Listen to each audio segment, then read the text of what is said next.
Hello and welcome to Delhi byte. Teaching aptitude शिक्षण अभिरुचि के लेक्चर नंबर 4 में मैं आप लोगों को ब्लूम्स टेक्सोनॉमी ब्लूम वर्गीकरण को आसान भाषा में समझाने का प्रयास करूंगी।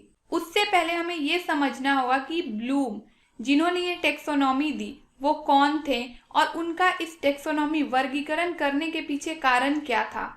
तो ब्लूम, जिनका पूरा नाम बेंजामिन ब्लूम था, उन्होंने 1956 में अपनी ये टेक्सोनॉमी दी, जिसमें वो ये समझाना चाह रहे थे कि स्टूडेंट, लर्नर्स, विद्यार्थी चीज़ों को कैसे लर्न करते हैं, कैसे सीखते हैं, कैसे समझने का प्रयास करते हैं। तो वहाँ पे उन्होंने इस वर्गीकरण में लेवल्स दिया है। पहले तो इसे 3 डोमेन में बांटा है, जो कि है कॉग्निटिव यानी कि संज्ञानात्मक, अफेक्टिव भाव विषयक, साइकोमोटर मनोप्रेरणा। इसके साथ साथ इन सभी कार्य क्षेत्र डोमेन्स को भी इन्होंने लेवल्स में बांटा है। तो इनका ये कहना था कि अगर आप किसी एक विशेष डोमेन जैसे कि कॉग्निटिव डोमेन, संज्ञानात्मक कार्य क्षेत्र के 6 लेवल्स हैं, जब तक कि आप पहला लेवल कंप्लीट नहीं करेंगे आप दूसरे लेवल में एंट्री नहीं कर सकते। इसका ये मतलब है कि हम लेवल्स क्रॉस करके ही कॉग्निटिव में अपने आप को उत्तम कर सकते हैं। तो चलिए हम देखते हैं कि ये तीनों डोमेन्स क्या है, कार्य क्षेत्र तीनों क्या है,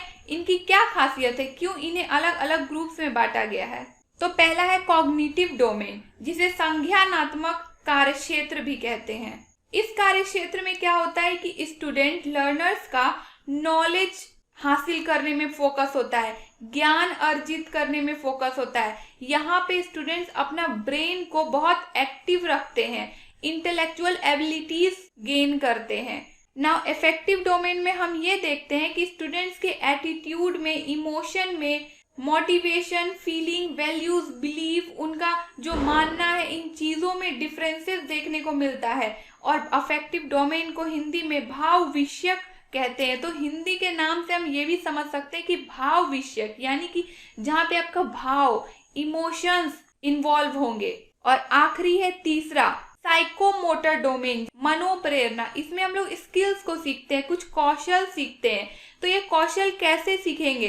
कुछ मूवमेंट करके, एक्शन के थ्रू। जैसे कि मैं कुछ स्किल सीखना चाहती हूँ, कुछ कौशल सीखना चाहती हूँ, तो मुझे उसके लिए कार्य करना होगा और जैसे ही मैं कार्य करूंगी तो मेरे अंदर मोशन आएगा। तो इन तीनों ही डोमेन्स को, कार्य क्षेत्र को हम लोग आगे और अच्छे से डिस्कस करेंगे। उससे पहले आप लोग ये जान लीजिए कि इससे पहले भी टीचिंग एप्टीट्यूड के बहुत सारे लेक्चर्स आ चुके हैं और उन सभी लेक्चर्स को देखने के लिए आप हमारे चैनल दिल्ली बाइट्स के प्लेलिस्ट में जा सकते हैं। वहाँ पे टीचिंग एप्टीट्यूड शिक्षण अभिरुचि नाम का प्लेलिस्ट बना होगा, जहाँ पे आपको ये सारे ही लेक्चर्स मिल जाएंगे। और साथ ही साथ अगर आप किसी भी कॉम्पिटिटिव एग्जाम की प्रिपरेशन कर रहे हैं जिसमें टीचिंग एप्टीट्यूड से रिलेटेड क्वेश्चंस आती है, तो आप www.delhibytes.in पर जाकर मॉक की प्रैक्टिस कर सकते हैं। तो चलिए अब हम समझने की कोशिश करते हैं कि ये तीनों ही डोमेन, कार्यक्षेत्र जो हैं, इनके जो लेवल्स हैं क्या क्या हैं। तो ये रहा कॉग्निटिव डोमेन यानी कि संज्ञानात्मक, इसके 6 लेवल्स हैं। और सबसे निचला लेवल क्या है? रिमेंबर। और सबसे हाईएस्ट लेवल क्या है? क्रिएट। जब हम क्रिएट में पहुंचेंगे तो हम कॉग्निटिव के हाईएस्ट लेवल में हो जाएंगे। तो ये ऊपर से नीचे की तरफ बढ़ रहा है, सेम इधर भी ऊपर से नीचे की तरफ बढ़ रहा है और साइकोमोटर में भी।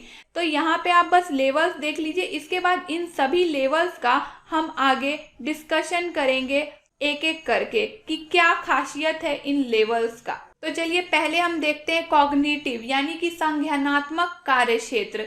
तो देखिए 1956 में बेंजामिन ब्लूम ने अपनी ये टेक्सोनॉमी दी थी, वर्गीकरण दिया था। लेकिन आगे चल के 2001 में इनके वर्गीकरण में कुछ चेंजेस किए गए इनके ही सहयोगियों के द्वारा। तो ये चेंजेस क्या है? इवैल्यूएशन, जो कि ब्लूम ने highest level of cognitive domain कहा था, उसे सेकेंड हाईएस्ट कर दिया गया। और सिंथेसिस यानी कि संश्लेषण, जिसे इन्होंने सेकेंड हाईएस्ट बोला था, उसे हाईएस्ट कर दिया गया। तो क्यों इसे हाईएस्ट कर दिया गया और क्या रीजन था कि इवैल्यूएशन को नीचे कर दिया गया, उन चीजों को हम समझेंगे। इसके साथ साथ कुछ और चेंजेस है जो आप लोगों को दिख रहा होगा कि इस 1956 वाले में नॉलेज है, इसे रिमेंबर कर दिया गया है, लेकिन ये नाम सिर्फ चेंज हुआ है, बाकी चीज़ें सेम है। अभी हम लोग जैसे डिस्कस करेंगे तो इन दोनों में डिफरेंस को भी देखते चलेंगे। तो पहला लेवल है नॉलेज या फिर रिमेंबर, दोनों ही में सेम है। इसमें क्या स्टूडेंट्स करते हैं, सिर्फ ज्ञान अर्जित करने में इनका फोकस होता है। यहाँ पे लर्नर्स जो है ना उतने मेच्योर नहीं होते हैं कि वो चीज़ों को समझ सके। जैसे अगर छोटे बच्चे को आप ABCD 1 2 3 सिखा रहे हैं तो वो याद कर ले रहा है चीज़ों को, उसे नहीं पता है कि वो क्यों याद करवा रहे हैं, उनमें वो गलती को भी नहीं समझ सकते हैं। अगर आप उन्हें 1 के बाद बताएंगे कि 3 आता है फिर 2 आता है तो वो गलत ही चीज़ को लर्न कर लेंगे। तो यहाँ पे उनमें समझ का डेवलपमेंट नहीं हुआ है, वो उन्हें जो रटवाया जाता है या रोड लर्निंग प्रमोट की जाती है, रटवाया जाता है हम कह सकते हैं। तो ये लेवल ऑफ टीचिंग इसीलिए सबसे नीचे है। इसके साथ साथ इससे पहले वाले लेक्चर में मैंने लेवल्स ऑफ टीचिंग डिस्कस किया है, तो वहाँ पे भी ये सबसे निचला लेवल था, मेमोरी लेवल ऑफ टीचिंग के अंतर्गत आता था। अब हम लोग सेकेंड लेवल में बढ़ते हैं जो कि है समझ, अंडरस्टैंडिंग या कॉम्प्रीहेंशन। तो इसमें क्या होता है, स्टूडेंट्स है ना अब चीज़ों को समझना शुरू कर देते हैं। अब उन्हें सही और गलत का अंतर समझ में आने लगता है, वो चीज़ों को रिलेट करने लगते हैं। तो अब चीज़ों को रिलेट कैसे करेंगे, तो एग्जाम्पल्स के थ्रू। तो ये होता है अंडरस्टैंडिंग लेवल। अब हम लोग मूव करते हैं एप्लीकेशन या अप्लाई। तो अप्लाई करेंगे, क्या अप्लाई करेंगे, तो नियम को, लॉस को अप्लाई करेंगे। जो भी चीजें अभी तक हम लोगों ने सीखा उन चीजों को अब हम लोग अपने आम जीवन में इस्तेमाल करेंगे। अब इसके बाद क्या है, एनालिसिस यानी कि विश्लेषण। विश्लेषण का अर्थ होता है चीजों को तोड़ के समझना। तो देखिए, इसको आसान भाषा में समझने के लिए हम ये समझ सकते हैं कि अगर आपने अपने फादर को पेन लाने को कहा, तो आपके फादर यदि कोई पेन ले आए जिसका कि आप बहुत लंबे समय से इस्तेमाल कर रहे थे लेकिन अब करना छोड़ दिए हैं, तो अब आप अपने फादर को बोलने लगेंगे कि आप ये पेन क्यों लेकर के आए, इसका नीब जो है बहुत मोटा होता है, स्टार्टिंग में तो अच्छा चलता है बट आगे चल के फिर उसका इंक रिलीज होने लगता है, कॉपी गंदा होने लगता है, साथ ही साथ कैप इसका सही से नहीं लगता है, लूज होता है, इसके कारण से गुम जाता है। तो आप ये चीजें कैसे बता पा रहे हैं, क्योंकि आप उन चीजों को खुद सीखे हैं, खुद एनालाइज करने लगे हैं, क्योंकि आपने उनका इस्तेमाल किया था।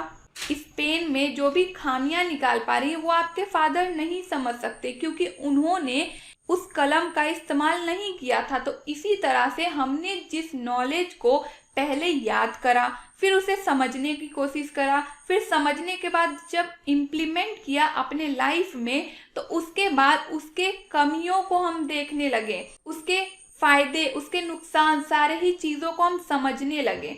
और इसके बाद क्या होगा, ब्लूम टेक्सोनॉमी के अकॉर्डिंग सिंथेसिस यानी कि संश्लेषण। संश्लेषण क्या होता है, जो चीज़ों को अभी तक हम लोगों ने तोड़ के देखा था अब उन चीज़ों को हम जोड़ेंगे। मतलब कि जो जो कमी हम लोगों ने अभी एनालिसिस में देखी उस पेन की, अब हम लोग क्या कोशिश करेंगे वो कमी ना हो, और उस कमी को हटा के हम एक ऐसा पेन ढूंढेंगे जिसमें कि वो कमियां ना हो।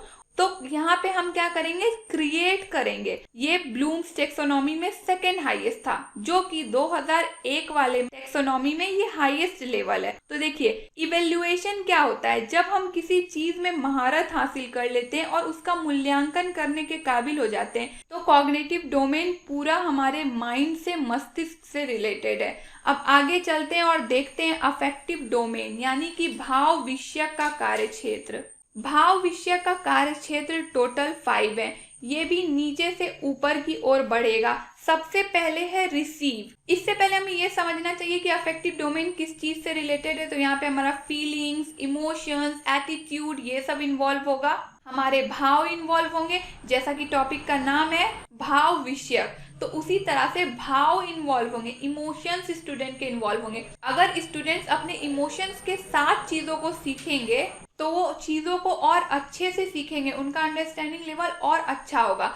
क्योंकि अगर कोई स्टूडेंट या लर्नर खुद से अगर पढ़ना नहीं चाहेगा, तो चाहे हम कितना भी कोशिश क्यों ना कर ले, कितनी भी मेथड्स का यूज क्यों ना कर ले, वो नहीं सीख पाएगा। तो यहाँ स्टूडेंट्स का इमोशंस, मोटिवेशन, इंटरेस्ट बहुत ही जरूरी होता है कि स्टूडेंट को पढ़ाई में रुचि आए। तो चलिए अब हम लोग ये समझने की कोशिश करते हैं कि कैसे इसके लेवल्स आगे बढ़ेंगे। पहला है रिसीविंग। रिसीविंग का मतलब क्या होता है? ग्रहण करना। तो यहाँ पे क्या होता है, अगर आप चीज़ों को पढ़ा रहे हैं तो स्टूडेंट का इंटरेस्ट बहुत ज़रूरी होता है, स्टूडेंट का अटेंशन, कि वो आपकी बातों को गौर से सुने, समझे और समझने का प्रयास करे।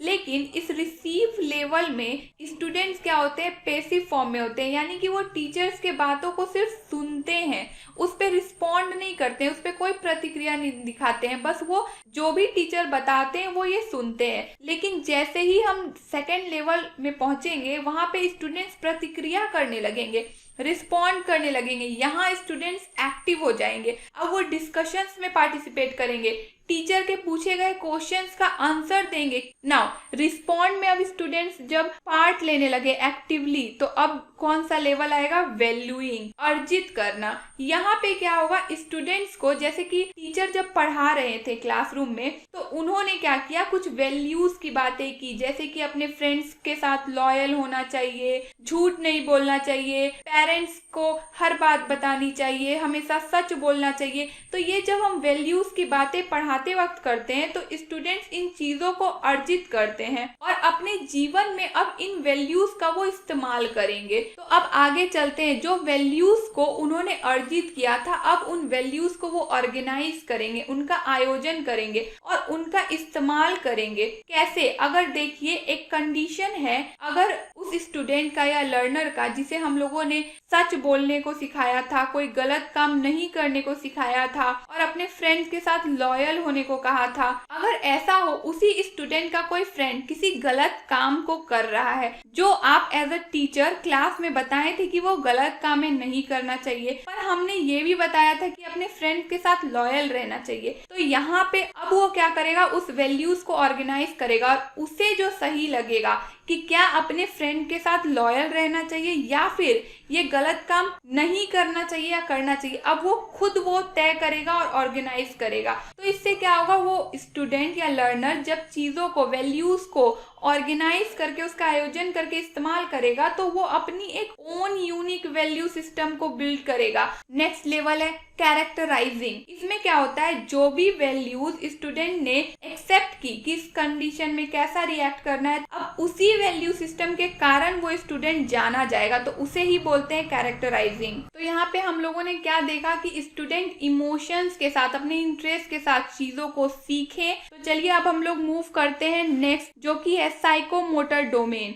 मनोप्रेरणा का कार्य क्षेत्र। जैसा कि मैंने आपको पहले ही बताया था कि इसमें एक्शंस इंक्लूड होगा, साथ ही साथ मूवमेंट इन्वॉल्व होगा और इस एक्शन या मूवमेंट से आप कुछ स्किल सीखेंगे, कुछ कौशल सीखेंगे। यहाँ पे भी टोटल 5 डिवीजन है और नीचे से ऊपर की ओर हम बढ़ेंगे। तो सबसे निचला लेवल क्या है? ऑब्जर्विंग। तो इसको हम एक अच्छे एग्जाम्पल से समझते हैं, जैसे कि एक छोटा बच्चा होता है, अगर आप उसके सामने पेंसिल का इस्तेमाल कर रहे हैं लिखने के लिए, तो वो उन चीजों को देख रहा है, उसका अवलोकन कर रहा है, चीजों को ऑब्जर्व कर रहा है। फिर वो क्या करेगा? जब भी उसे मौका मिलेगा वो उस पेंसिल को उठा के उसी तरीके से पकड़ने का प्रयास करेगा जैसे उसने देखा था किसी को इस्तेमाल करते हुए। तो यहाँ पे वो नकल करना शुरू करेगा, अनुकरण करेगा। लेकिन अभी भी वो उस पेंसिल को यूज करना नहीं सीखा, अब वो उसका अभ्यास करेगा, बार बार उस चीज को करने का कोशिश करेगा और उसके बाद वो उस चीज को यूज करना सीख जाएगा एडेप्टिंग वाले लेवल में। अब वो अच्छे से समझ चुका है कि इस पेंसिल का इस्तेमाल कैसे करना है। उसके बाद क्या होगा? वो नेचुरलाइजेशन, यानी कि प्राकृतिक रूप से उसका इस्तेमाल करेगा। अब उसे उस पेंसिल को जिस तरीके से पकड़ना है उस तरीके से पकड़ के उससे वो लिखने का कार्य करेगा अपने अकॉर्डिंग। तो देखिए, ये तीनों ही डोमेन जो बेंजामिन ब्लूम ने दिए थे, अगर एक स्टूडेंट इन तीनों चीजों को बैलेंस करके, इनके लेवल्स को पार करके हाईएस्ट लेवल पे पहुंचेगा, तो वो स्टूडेंट ही सबसे इंटेलिजेंट होगा और साथ ही साथ दूसरे स्टूडेंट के कंपैरिजन में बहुत आगे होगा। This was all for this video. आप लोगों को आगे आने वाले वीडियोस के अपडेट चाहिए तो डेली बाइट्स को सब्सक्राइब कर ले, साथ ही साथ बेल आइकन को भी प्रेस कर ले। And also follow and connect with us for updates and queries on WhatsApp, Facebook, Telegram and Instagram. Links are available in the description box. Stay tuned, stay updated and don't forget to follow your dreams. Thank you.